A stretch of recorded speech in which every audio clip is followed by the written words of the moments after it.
My name is Dr. Jonathan Gore, and I am a professor of psychology and also director of undergraduate research and creative endeavors at EKU. So the purpose of this series is to highlight cutting-edge research and practices at EKU presented to the university community and beyond. Today's topic is preparing for the Commonwealth, connecting with communities. And the presenter will be Dr. Gila Spira of the Occupational Science and Occupational Therapy Department. So we will host all questions in the chat function and mute all attendees to allow Dr. Spira to speak and share her presentation. So Dr. Spira, take it away. Okay. Scholars Week presentation in the topic area of collaboration in the community with our presentation entitled The Experience of Cultural Transition in Refugees and Immigrants to Kentucky Communities by Dr. Gila Spira and Dr. Etienne Garanya. This is a community collaboration study between occupational therapy students here at EKU and immigrant and refugee organizations, as well as some personal contacts. The students enjoyed the interface with the participants and learned from the sharing of their experience. We're also going to speak about how we got involved with the community and how the community got involved with us. We hope that you will enjoy this presentation. So the study consisted of 9 occupational therapy graduate students who were responsible for locating and interviewing an immigrant or refugee who had transitioned from a non-Westernized country to the United States and now resided in Kentucky. 9 interviews were conducted and then transcribed, coded, and categorized. The research team collaboratively determined the emerging themes from the codes and categories, which established a greater understanding of refugees and immigrant transitions to the United States. The themes were then checked by a member of the refugee immigrant community for cultural perceptions and cohesiveness. Purpose of the study. When looking at the experiences of immigrants and refugees to the United States from non-Westernized countries, people experience both traditional and cultural adjustments. This study contains 2 objectives. 1, to further explore the reported occupational difficulties encountered when transitioning to life in the United States. 2, to compare and contrast the daily routines of life in the subject's home countries and the United States. To understand the lived experience of refugees and immigrants in exploration of their occupational difficulties encountered when transitioning to life in the United States through identification of similarities and differences in the daily routines of the individual's home country versus the United States. 2 research questions were considered to fulfill the objectives and purpose of this research study. The first question was, what are the similarities and differences of daily lives as experienced by refugees and immigrants of underdeveloping countries when compared to life in the United States?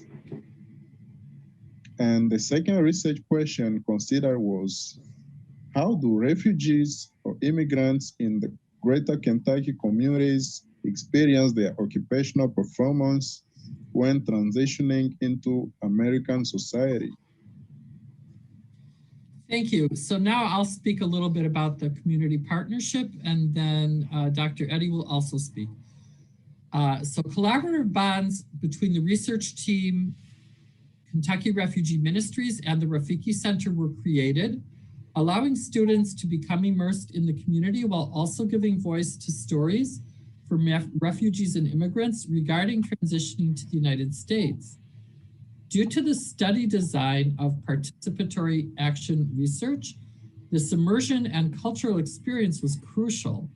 All students in this inquiry team volunteered with KRM for a total of 8 hours throughout the semester. This was less than was originally planned due to the coronavirus pandemic.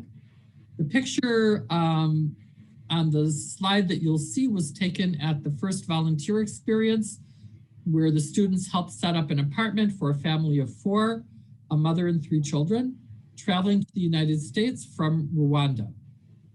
During this experience, the students helped KRM officials gather necessary materials and organize them into the apartment in hopes of making this transitioning process for the family a little easier. Upon completion of this research, the community partners were provided with the research findings regarding the transition experiences of immigrants and refugees when moving to the United States and their subsequent occupational performance.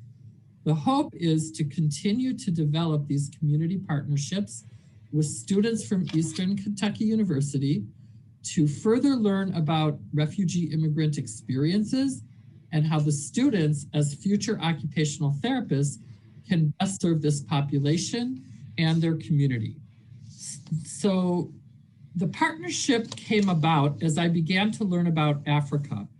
It began when our OT department had an occupational therapy student from Togo in West Africa.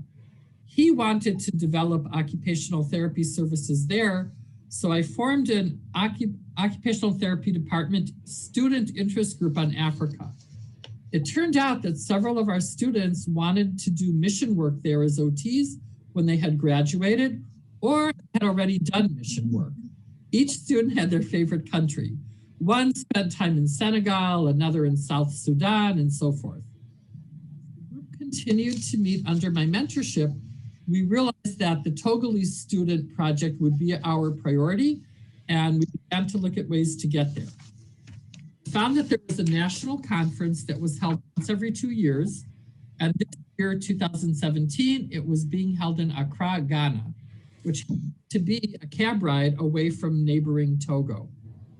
The student and I attended the Occupational Therapy National Conference called OTARG, the OT African Regional Group, and then we spent another week in Togo visiting a rehabilitation center in the capital city of Lomé. OT students and faculty heard that we were going and began to organize donations of rehabilitation equipment. We ended up traveling there with 2 suitcases of donated OT equipment and 2 wheelchairs. As you can see in the picture, we are reassembling the wheelchair in the rehabilitation facility. I presented at the OTARG conference. When we were there, my roommate said to me, "Oh, this is only your first time in Africa. You'll get the bug and you'll be back." And she was right.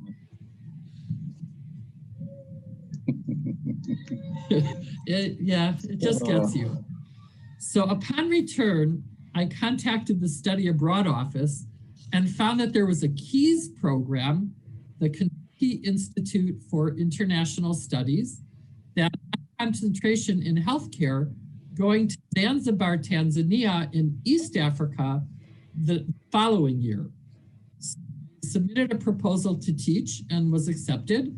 And in 2018, I went on a 2-week trip to Zanzibar, where we worked in orphanages and hospitals. Students from all state universities in Kentucky were eligible to go, and we then found time to go on a short safari.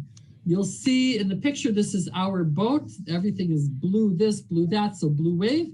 And this was a boat that the students went out and into the Indian Ocean for some snorkeling, and this is us coming back off of that boat.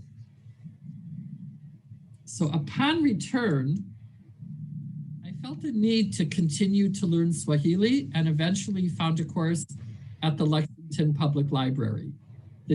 Alicia here on the left has continued to teach courses, and I have continued to study. And it turned out that he was also the director of a Lexington refugee and immigrant organization for African culture and cultural exchange in the area. I began to find out about all kinds of immigrant businesses and community interests that I had not known of for the African community. There's a seamstress, there's an ice cream shop, a formal garment store for men, Kentucky Refugee Ministries, an African market, and as you can see here, the well-known African restaurant Savs in Lexington by Mamadou Savant, if I said that correctly, Adi. And we really highly recommend that you look at Savs and go visit and try it out, try out their food and try out their ice cream. Alicia also introduced me to Dr. Adi, who participated in a study by our OT student research team. But Dr. Adi also had feedback to give and ended up doing a member check for greater validity. And from there, from my side, a collaboration was born. We are next working on a project to identify if refugees and immigrants are being under-vaccinated and why. And we are hoping that the sky is the limit.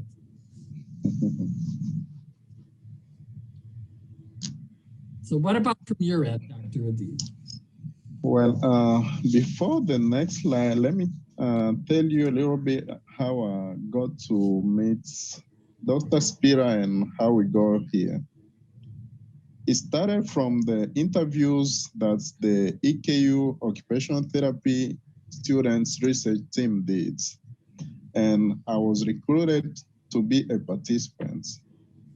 Well, as a physician, I just naturally started asking questions about the projects, such as what questions would be used for the study and the purpose of the study, you know.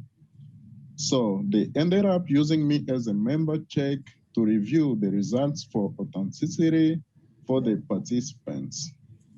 Dr. Spira then asked me to co-present with her so that this was a collaborative experience with the community and not just a study on the immigrants. Well, since then, I felt very interested in understanding the daily lives and experiences of immigrants through different topics. And I also began to suggest projects for us to work together on. Talking about the participants, for this study, each student interviewed one individual, resulting in 9 participants total. There were 6 male participants and 3 female participants. The participants were from 7 different countries, which 3 of our participants being from the Democratic Republic of Congo. In order to protect the confidentiality of our participants, their real names were changed. Elliot is a male from the DRC who is now a director of a refugee volunteer center in America. Kate is a female from Pakistan who is a mother and housewife. Kai is a male from Somalia who is a full-time university student studying engineering. Caspian is a male from the Congo who is a physician. Lara is a female from Ukraine who works as an ultrasound tech. Aisha is a female from Syria who is a mother and homemaker. Arnold is a male from Philippines who works as an ultrasound tech. Mario is a male from Mexico who works as a construction worker. And Kaiman is a male from the Congo who is a college student. For the study design, the study was inspired by participatory action research and grounded theory research. However, because this study does not exactly follow the guidelines for either, it was officially categorized as a descriptive qualitative study, which is a short-term descriptive study of the gathered data aimed at developing a rich summarization of a topic.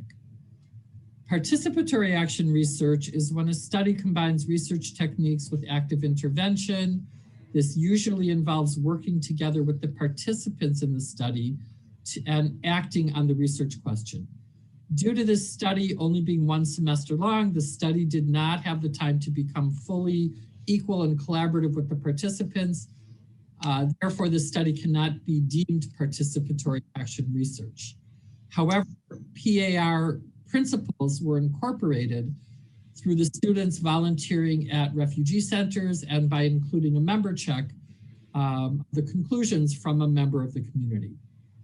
Grounded theory research creates a new theory from research by continually returning to the data with new information until a complete understanding is reached, called saturation. Grounded theory was incorporated into the study by means of an inductive approach and an open coding method, but the study cannot be labeled as grounded theory because it was not iterative or repetitive enough of a process. Upon IRB approval, the research group conducted semi-structured interviews with participants who met the study criteria.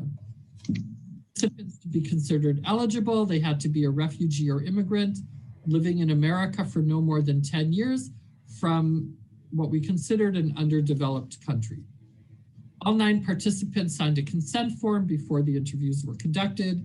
The interviews consisted of questions derived from 2 occupational therapy assessments, the COPM and the occupational profile template, about how their occupations and routines compare to their native country and the United States. The interviews were recorded and transcribed for individual open coding. After the individual coding was completed, the data was organized on the Miro board technology. This program allowed the research team to virtually collaborate with one another to analyze the data. The team used the Miro board program to perform axial coding to connect daily experiences of individual interviews. From this categorization, the research group formed overall themes from the interviews, and the team then used a program called Hyper Research to create frequency inputs so that we could infer what was most important to the interviewees. And finally, we had the member checking of the data, as mentioned, which increased study credibility. So this is an example from the Miro board. It is a virtual collaboration program used for analyzing the data. The team began the process by placing individual Post-it notes. From each color is a different subject. And then you can see connecting arrows, which were used to code data and connect similar quotes if the quotes were similar in themes. The team also used a program called Hyper Research to create the frequency inputs. And these transcripts were uploaded in the program. Individual transcripts were uploaded in the program for coding. And this allowed the emergence of data to note what ended up being the most important to the interviewees. So we originally got 9 open coding categories. As you see, they are time consciousness, recognizing technology as a support and or barrier to daily living, adapting to different modes of transportation, a strong sense of community and family connectedness, cultural preservation of home country customs and values, cultural importance of language as a support or barrier, sustainable opportunities for work and education, role adjustments, and awareness of choosing American styles that fit their values. So here, let's talk about the themes. After developing the categories, the research team used this information to develop the themes of our interviews.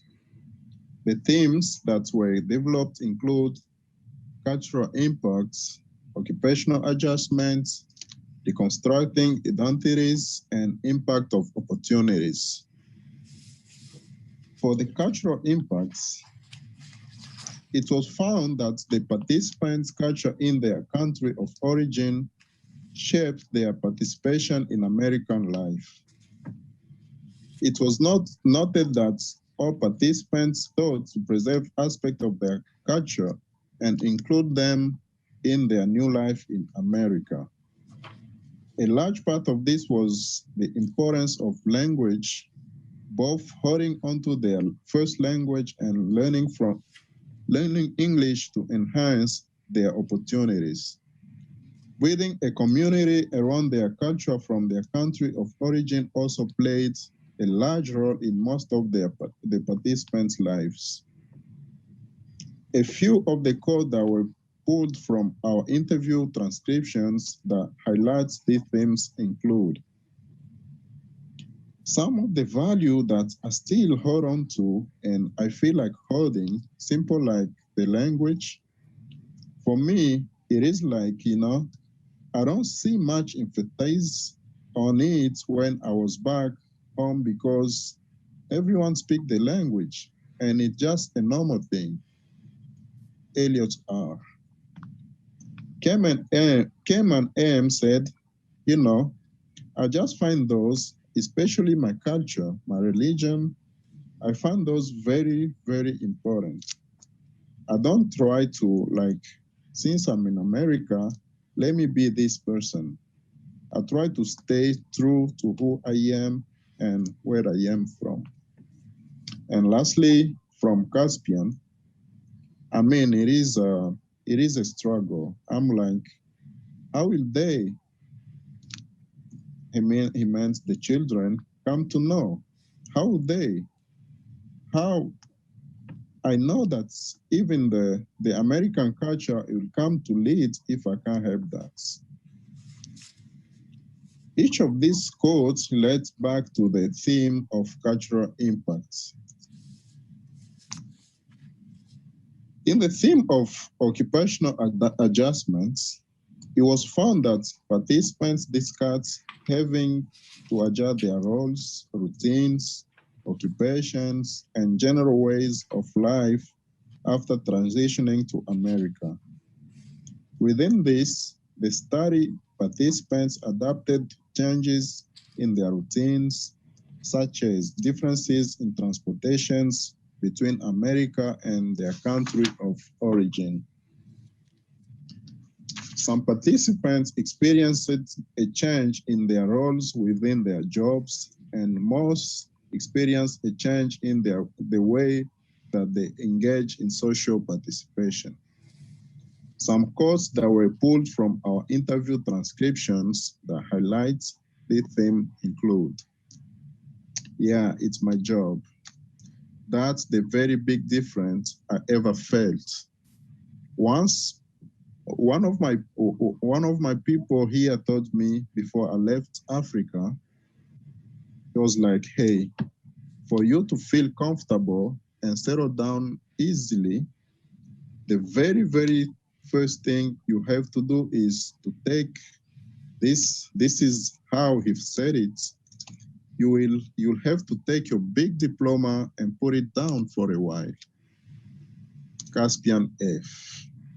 And Elliot R states, so that sense of neighborhood here is so much different because people seem to be together, but also far away, because you have to either drive to see them or they move.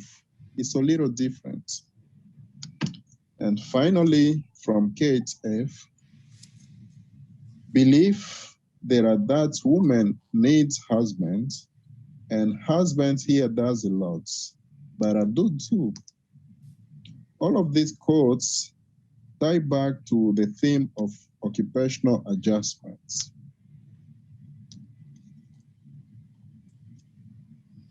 In the theme of reconstructing identity, it was found that the participants' identity was reconstructed in many ways through their transitions to America. In many of the interviews, it was discussed how the individual worked to meet expectations and lifestyles of the American people in order to fit in or gain a job position or feel accepted. Subjects also discussed how their native language and personality could be viewed as angry or feel if they were as though they were not socially accepted into groups or friendships because of their current identities. Some discussed how they work to understand and live in the way American culture and society operates. For this theme, the research team went through the interviews and found some quotes that were examples of this here on this slide. I'm going to read one of them. It was hard. It was hard at first, having to learn the language and having to learn how society operates over here. But I'd like to think I have overcome. Each of these quotes seem to tie into the theme of reconstructing identity. In the theme of the impact of opportunities, it was found that the participants valued the opportunities that America had to offer. This was a large contributor in their decisions to immigrate or seek refuge in the United States. In many of the interviews, the word opportunity was mentioned, whether it be opportunity for jobs, education, or lifestyle. So again, going through the interviews, here are some quotes that we found that incorporated this theme, and I'm going to read one of them. Yeah, I would say so. Working here, I wanted to come to America. I wanted to build a life. I wanted an education, and I have accomplished everything that I wanted to accomplish. Each of these quotes seem to tie into the theme of the impact of opportunities. So when in discussion, in looking at the experiences of the immigrant and refugee population that was interviewed, one can see many areas of their daily activities changed during this transition. Many of the participants said that they performed the same roles, but in different ways. Some said there were changes in their roles which impacted their sense of identity, both for the good and the bad. All of them experienced role strain while adjusting to an environment with different social norms, different food, different language. Many wrestled with finding a balance of adapting to their new homes and the good things it had to offer while not abandoning the things they valued from home. It is important to consider these things as we look at what we should take away from this research project.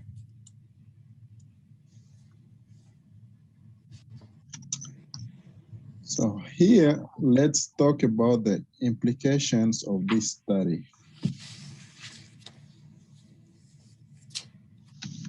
Based on the findings from the research analysis, 3 different areas were identified regarding future implications for these different areas. The implications found for those professions such as occupational therapy who may treat refugees and immigrants were to be open to different expectations and values, and remember to focus on helping the clients achieve their goals in order to provide the best client-centered care. In particular, occupational therapy professionals were reminded that their skill set is well situated to work with the refugee and immigrant community. We wanted students to know that there are many opportunities for students to be involved in this community, which will build cultural experiences and help prepare them for future practice. In application for the community, it is important for organizations in the community to recognize that the cultural adjustment experienced by the refugee and immigrant population has multiple dimensions. There are also ways that community stakeholders could be more intentional about their support with this transition. Although every individual experience is unique, there are predictable themes and ways different organizations will provide services that best serve this community. So what are the limitations of this study as well as the future research.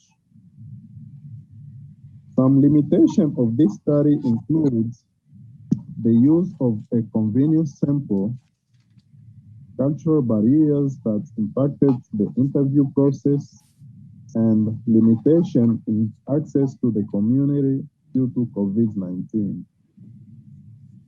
A convenience sample presents a number of potential disadvantages, including the possibility of under or over representation of the study population, and biased results due to the reasons why some individuals choose to take part in our study and some do not. Cultural differences between the interviewees and researchers presented unanticipated challenges. A number of interviewees had extended male family members or children who joined in the interviews and which may have affected the participants' individual responses to the interview questions. Due to COVID-19 social distancing measures, the ability to engage in physical activities with the community partners was limited.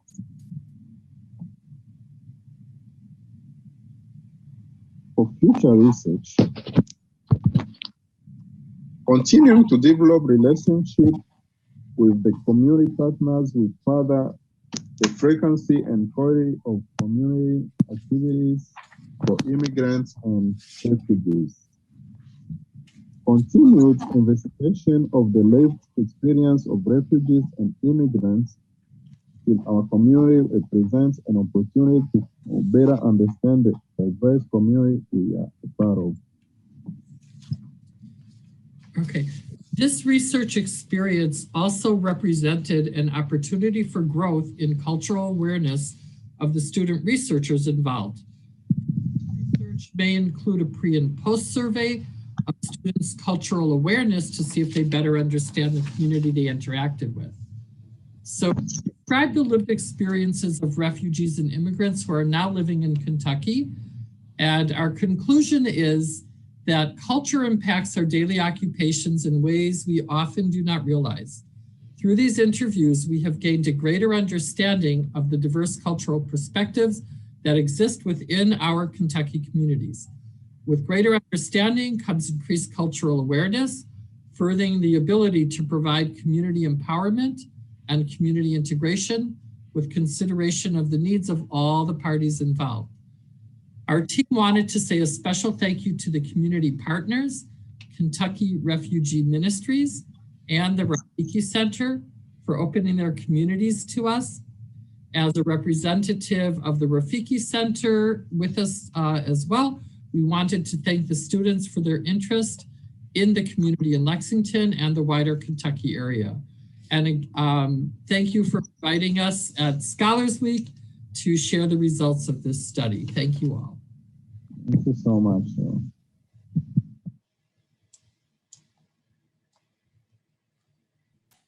Great, thank you for sharing that. So we're going to open this up to the attendees who are here to ask questions, and also anyone who's on YouTube, you can ask questions and that will be relayed to us. Your partner was not able to be here, your research partner was not able to be here for this, and that's why you played that video, just so that anyone who came in a little bit later can understand why you're on the screen twice in some cases. But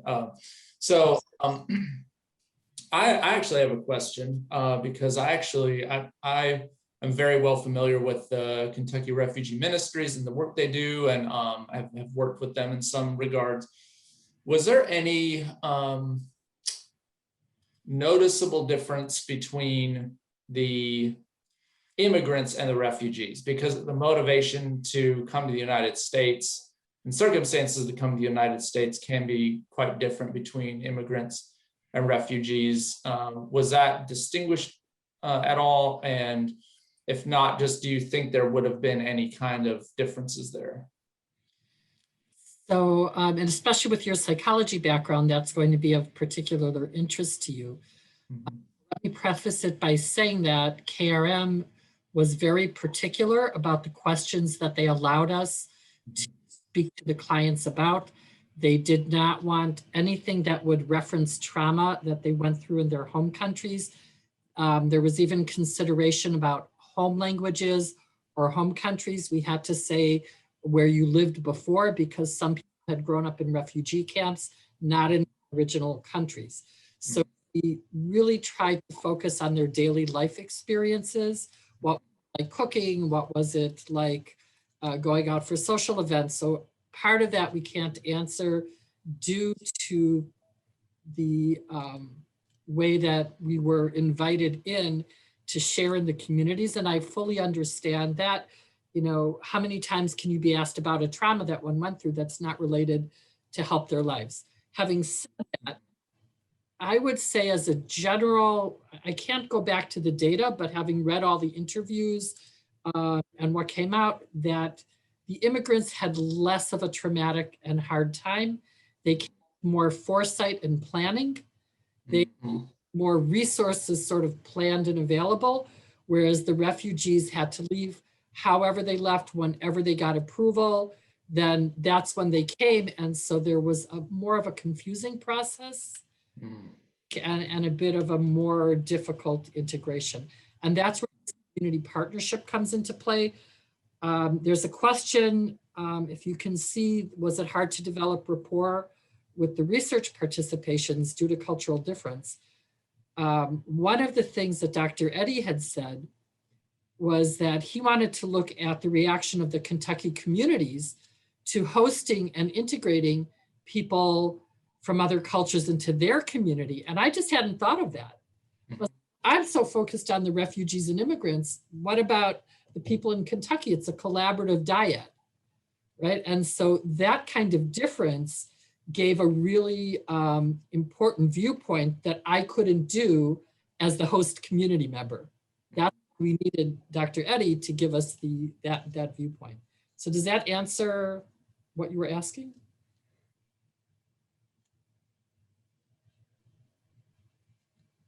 Dr. Gore, does that answer your question about the difference between immigrants and refugees? Yes, definitely. And I was wondering if you were asking about the other question about the rapport. So was it difficult for the students to develop that rapport, or what did it seem to go fairly smoothly? It did go smoothly, but I think the consideration, especially in the beginning, was everybody's scared to offend the other person. It's almost hyper cautiousness. And realized as they went into it that they could just talk to them and be sort of regular, and they were regular back, then it went more smoothly. For me, the cultural differences were fun. I'm interested, I'm excited, but I have to say I'm very proud of our occupational therapy students. We train them to work with diverse communities and cultures, and they're professional. That's really what I can say about them. They were respectful and they were professional, and they interacted as we would expect of the level from our students. There were questions that would come up in our research team groups that they would bring up certain issues that they would say, I don't know if I did okay with this. I don't know if I did okay with that. And the same thing from some of the interviewees. One of the interviewees said, I go out the same time as my neighbor every morning and I say hello, but I'm not sure if they see that's intrusive, or should I say hello or shouldn't I say hello? And they didn't know how to read the culture back. So I think it's, again, both-sided. Yeah, and it's kind of hard to find those bridges. Like I consider there's certain people who are sort of cultural bridges, and they can not only, it's almost like they're not only bilingual, possibly might be needed, but also bicultural in the sense of, it's like, all right, well, the way we think about things is we just do this, but this would be, seen in this other way, or it's better to say it this way rather than this other way, or it's better to do it this way than this other way. And those bridges are really important to really translate between these value systems and just norms and behavioral patterns. And I do think, having lived sort of half my life in one country and half my life in a different country, and I speak a few languages fluently and another few conversationally on certain levels. So maybe I can be that bridge for our students as they start to get their feet in the field. What I'm hoping to bring out, and what I was so happy about Scholars Week for highlighting with this particular symposia, is that I had not realized when we started how much of immigrant and refugee communities there are here.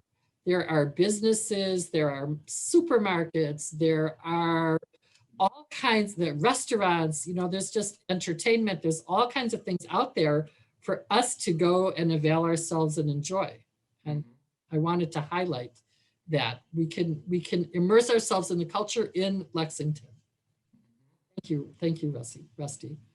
So how open were the CARIM and the Rafiki Center to additional research, and also just even the possibility of research, them as research participants, but also their sort of the American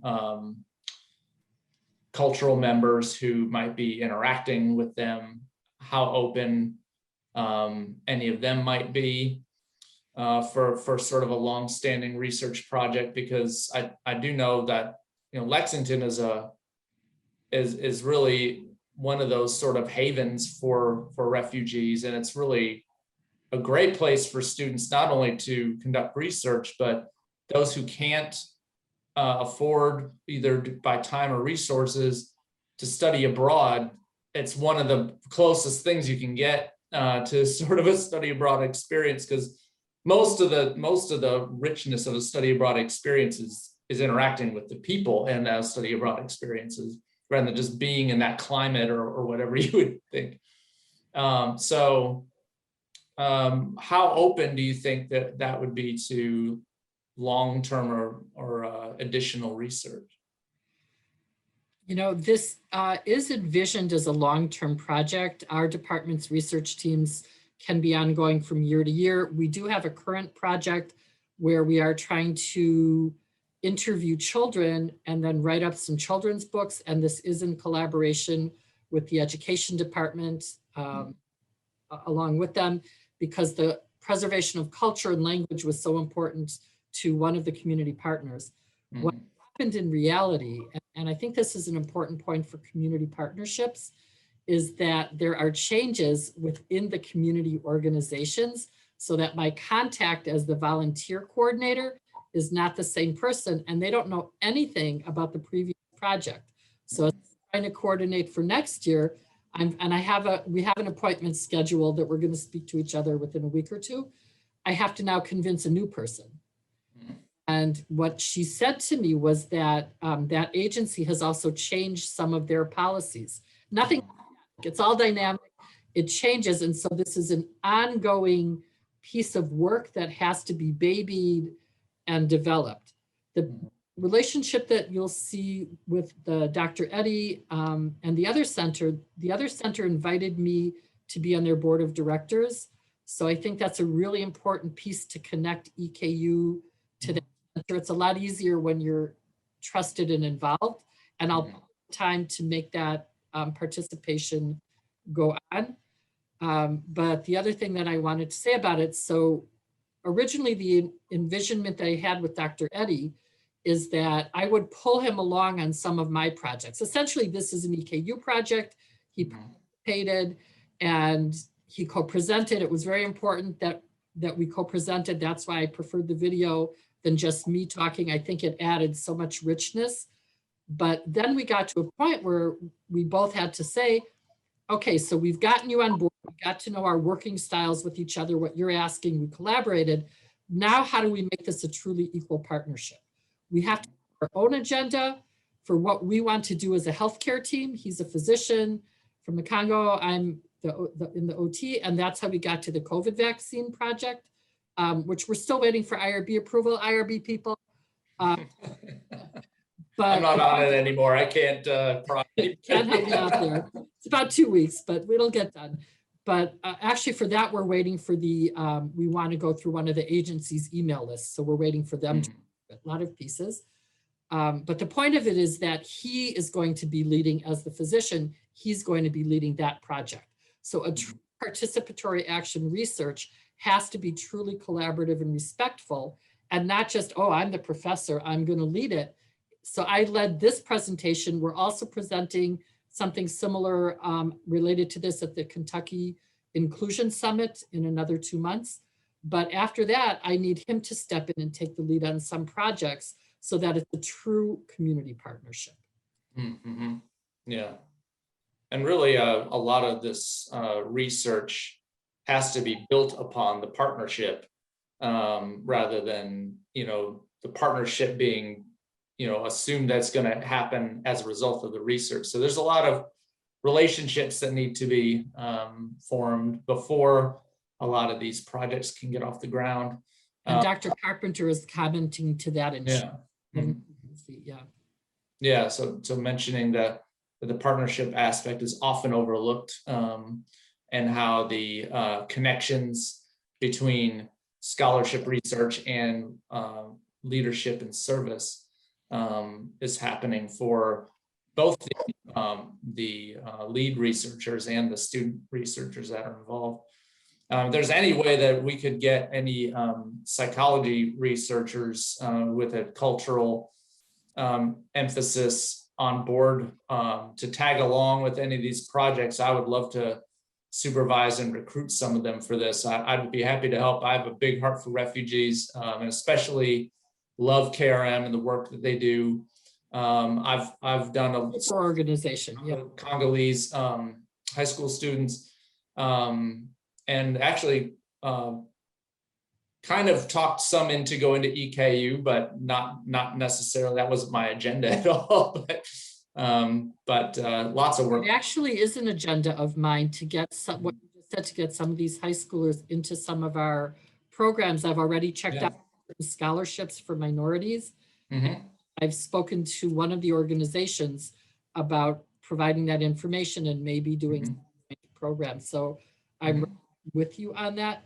I could see psychology, one, assessing the cultural shift in our EKU students. I think your students could be helpful in that change.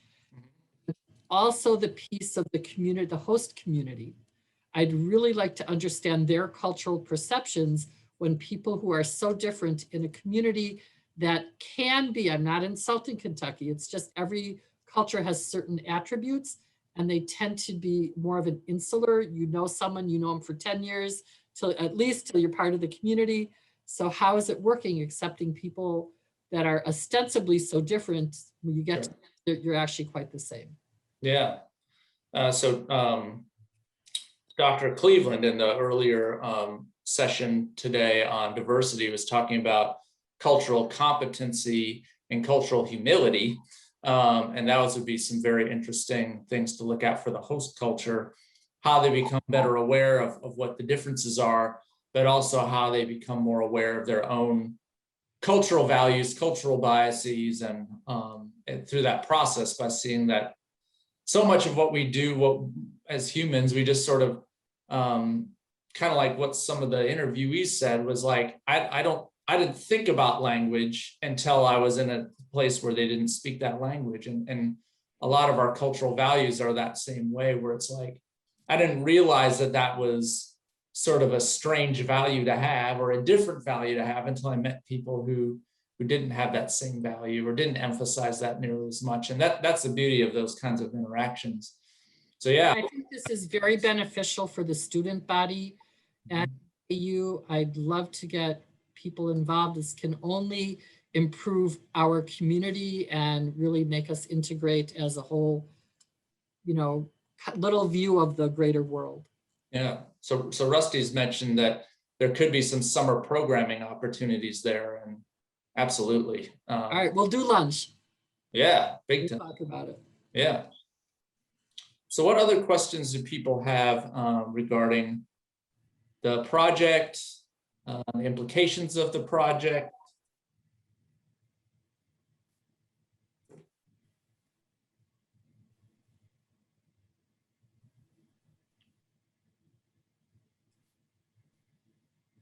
I see that Dr. Quasi-Upton also asked about comparing the two views, what it's like from each side, and we think of a focus group for something like that, and then compare that, or have a joint possibility. I will say in response to Dr. Carpenter's summer programming opportunities, I have been trying to gently slide some of these people into EKU. And so in our community mental health course, we did have a representative from the KRM Youth Mentorship Program, came and spoke about his experience as the mentor, and he himself is from Rwanda, about the mental health impacts of children who are going through these transitional refugee experiences, and then what it's like when they come. So we did have a lecturer come in, and at the end of the lecture, the students were so positive. They were just going overboard in chat, and several of them said, I have never talked to a refugee before, and this was so nice of you, thank you. So I think not just in terms of research, everyone here has come up with their viewpoint, and I really would love to take them all. Maybe anyone, we can match people up as partners. My students and I can join some, however we can develop it. But in addition to that, like I said, I think it starts with communicating with each other before we go to research. Let's just interact. Yeah. And that summer program would be a wonderful way to do that. Yeah. So we can flesh out a lot of these ideas and whatnot. Renee asked, what are the plans for publication? I think this is a great study for publication in addition to your presentations. So I have been rejected from the first journal, but the reason is they were really very kind about it. And they said that apparently there's different types of refugee journals. And this one was about migration, world migration, like displaced people actually still in the camps, Syrian refugees or Ugandan refugee camps. And they wrote and they said, you're really more talking about refugee resettlement and refugee integration. And they said, we hope you don't get discouraged by this rejection. We're just not the place for you. I agreed. I said, I really thought that you were maybe more at an international level, but I tried. So I think that for now, this study, to be quite honest, when we look at it, as I have reviewed refugee articles, most refugee articles pick a specific population. The Rwandan refugees, the ones that were kicked out of India, I forgot the word, they're Rohingya, maybe. They all look at a specific type. So for the more major journals, this was really an introductory study, 9 subjects from different countries. And I went to the different countries. So for now, in response to that question, I am now rewriting it to submit to an occupational therapy journal. At this point, I'm thinking of our Journal of Occupational Science. I think it will fit. And so I just have to rewrite it a little bit more theoretical concepts. And that's the plan to get it out. So any help that people want to do with publications, Dr. Gore has helped me with a different publication. I'll take any help I can get, but we are actively submitting it at this point. Good. Yeah, it's always tricky when you have a multiple angles on it, and I think some people don't know until you talk with refugees is that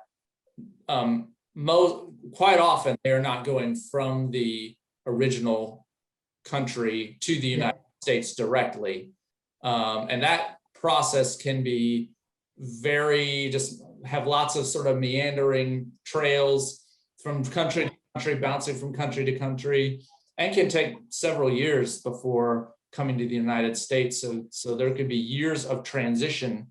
And they may come in stages of their family, not all migrate at the same time. Right. So left behind, yeah. So you have the sort of a triple trauma of the reason for leaving, the long-term displacement, and then the idea of being sort of a incomplete family and having other family members back in this other country is just, so hopefully that gives people a better perspective of like, this is why you have to be very careful with research with refugees, and why KRM does a good job of making sure that there's people swooping in and adding a fourth layer of trauma to it by just replaying all these events constantly. So anyone who's watching this and is interested in this, you would have to be very highly culturally competent and also highly empathic to work with the population. And I will say that I check myself a lot. I you know, is this okay? If, you know, and they have corrected me a few times on things that I've said, and I'll apologize and they'll go, okay, you didn't get it, you know, and because what you said about cultural humility as opposed to cultural competence, my quick little piece about that is I also don't believe that anyone can be fully culturally competent. I lived in Israel for 30 years. I speak the language, it's my culture, and I'm still not competent because there are things that they have gone through in their history that I have not. And I think it's unattainable. But what I call it, I think we have to be respectful, which is the humility part, but I call it cultural curiosity. If someone's truly open and interested, even if we make mistakes and we just, oh, okay, I take the step back, listen, hear what they're saying, and don't take over, don't think that we know a lot, then I think they're willing to teach us about their culture, and we aren't so offensive. So I call it cultural curiosity, truly being interested in what they have to say, and I think that will take us a long way. So is there a follow-up to this research where we're learning the cultural impact, the occupational adjustment, the reconstructing identities, the impact of opportunities? So we have that information that these are some parts of that transition. So what would be the sort of the service related next steps that would be informed by your research? I'm actually very glad you asked that, because our profession is very action oriented. We don't just talk about it, we're supposed to do something. We had another class for the students where, as a leadership management class, they had to develop a program plan. And two of the students that then followed that through into this research team and developed and gave permission for us to use this plan. And this plan actually has a similar program in Utah, in a OT university there, is to do community reintegration and take refugees and immigrants and give them a choice of 5 or 6 topics that they may not know: banking, how to access the medical system, how to set their children up for school, how to get transportation, and so forth, get their driver's license. And each student may take 2 opportunities, 2 sessions to go through, let's say, 2 of the units with these clients. And that would be their service piece for this research team. I was very adamant, and the students were on board, but I was adamant that I was not going to do research on a community and leave them not better off. This is something that has been done in Africa for years. People swoop in and feel their savior complex, or they start a project and then they leave, and the Africans are sort of pretty tired of it and determined to leave the people who touched EKU better off in their life.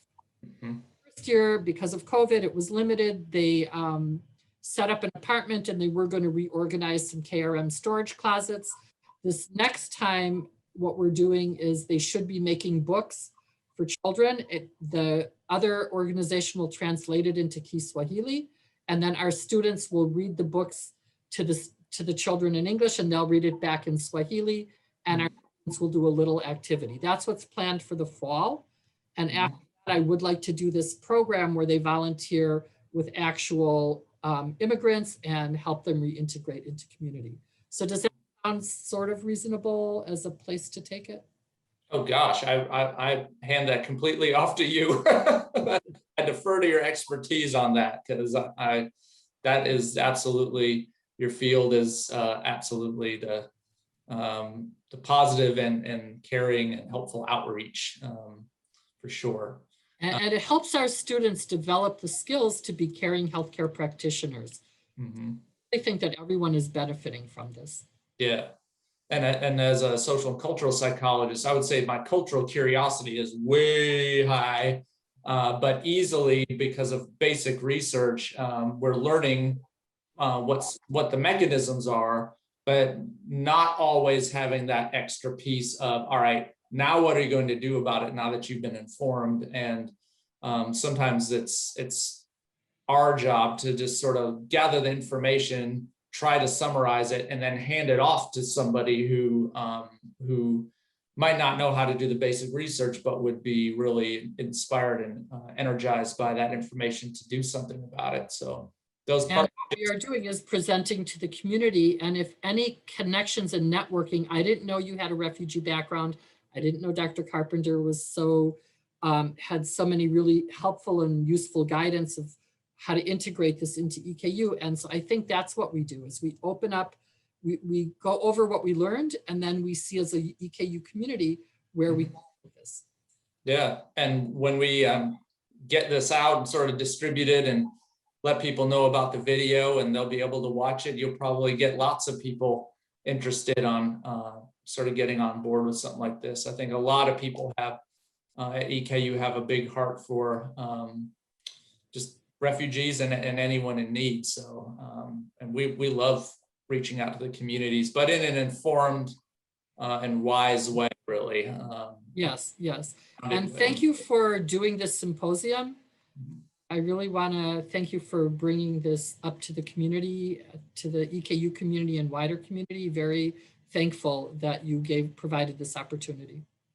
Yeah, and when you advertise a symposium, Caring for the Commonwealth, Connecting with Communities, it's a very broad area that could invite lots of different talks, but I think yours was just a home run, was like, that is exactly what you were doing, was connecting with and caring with the refugee community in Lexington. So we really appreciate you sharing your work with us, your insights, your knowledge, and also your collaborator. We hope to see him again too. But if there are no other questions, I will just sign us off, and thank you very much again for sharing your work with us.